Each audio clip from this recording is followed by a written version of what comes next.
In today's video, I'm going to show you how to build this really cool flip top tool stand. It holds two bench top tools. The top flips over, as the name implies, allowing you to store two bench top tools in the space and footprint of one. So this flip top stand is one of those projects that I've been putting off for months. Up to this point, you've just seen me breaking down the parts on the table saw and drilling some pocket holes, which is how the main carcass of the stand is put together.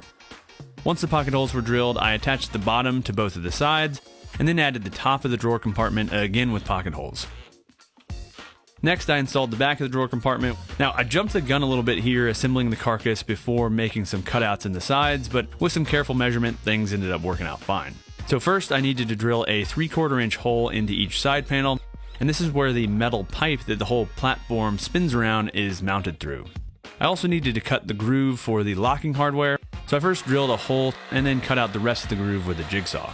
Next, I worked on the drawer box, and this was just made up of a mix of 3/4 inch and 1/2 inch plywood scraps. I assembled the drawer box with glue and pin nails, and then went back and reinforced everything with 1.25 inch screws.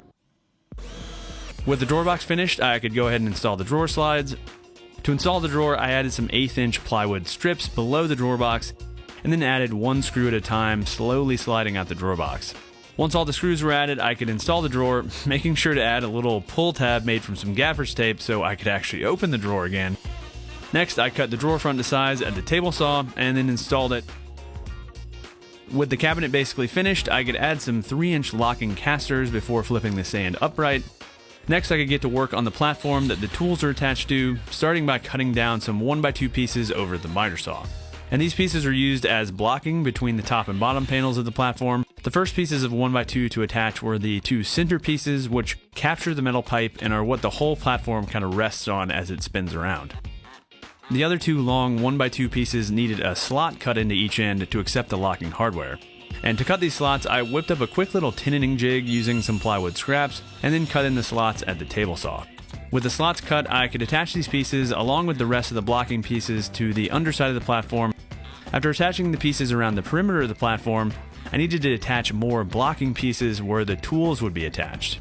Once all the blocking was added, I could attach the other platform on top of the blocking, sandwiching those 1x2s between the two platforms to keep it from shifting around while I added some screws.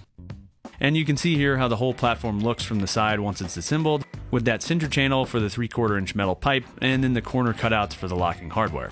Speaking of the locking hardware, next it was time to get those parts installed. The locking hardware is made up of a 3/8 inch washer in each of the recessed holes, then a 3/8 inch bolt and nut that run through those holes, and it's important to add some thread locker to that 3/8 inch nut just to keep it in place over time. Finally, I could install the platform onto the stand. Once the pipe was threaded in a little bit, I clamped the platform in place and then drove it through the rest of the platform with a rubber mallet. With the pipe all the way through the platform and sides, I could test out the flipping mechanism, and it worked really great. Next, I cut the pipe to final length, leaving about 1/2 inch of pipe sticking out on each side of the stand, and then I could get the tools installed, and just made sure the screws went through the blocking between the platforms. The final piece to add to the cart was a drawer pull.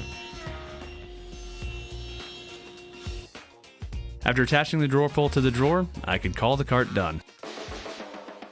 Alright, hopefully you guys enjoyed this build. I am so glad to finally have this one checked off my list. These two tools have literally been sitting on my shop floor since I've owned them. They've always been in the way, cords get caught on them, I trip over them, it's just a pain. So having both of these accessible and easy to use means I'm gonna probably use these two tools a lot more. Also, that little storage drawer to be able to store all the accessories that go with these two tools is awesome. Just really happy with the way this thing came together. So thanks again for watching, everybody, and until next week, happy building.